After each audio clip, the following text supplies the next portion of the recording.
अभिनेता गोविंदा हा hero number 1 म्हणून ओळखला जातो। मध्यंतरीचा काळ हा गोविंदासाठी खूप कठीण होता आणि त्यातून तो बाहेर आलाय असं म्हटलं जातंय। गोविंदा नेहमीच चर्चेमध्ये राहिलेला आहे, कधी पर्सनल लाईफ साठी तर कधी प्रोफेशनल लाईफ साठी। गोविंदाने सुनीता सोबत लग्न 11 मार्च 1988 रोजी केलं। आता गोविंदाची पत्नी सुनीता आहुजा हिने एका दिलेल्या मुलाखतीमध्ये एक धक्कादायक खुलासा केलाय। ती म्हणाली, गोविंदा सोबत माझ्या नात्यात आता मला सुरक्षित वाटत नाही। पुढच्या जन्मी मला गोविंदा पती म्हणून नकोय। सध्या ते दोघं जण पण वेगवेगळे राहत आहेत। गोविंदाला मित्रमैत्रिणींसोबत टाइम घालवायला आवडतो तर सुनीताला फॅमिली सोबत, असंही ती म्हणाली।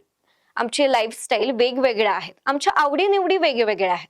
ती मस्करीमध्ये पुढे असंही म्हणाली की वयाच्या 60 ओलांडल्यानंतर लोक कसे वागतील हे सांगता येत नाही।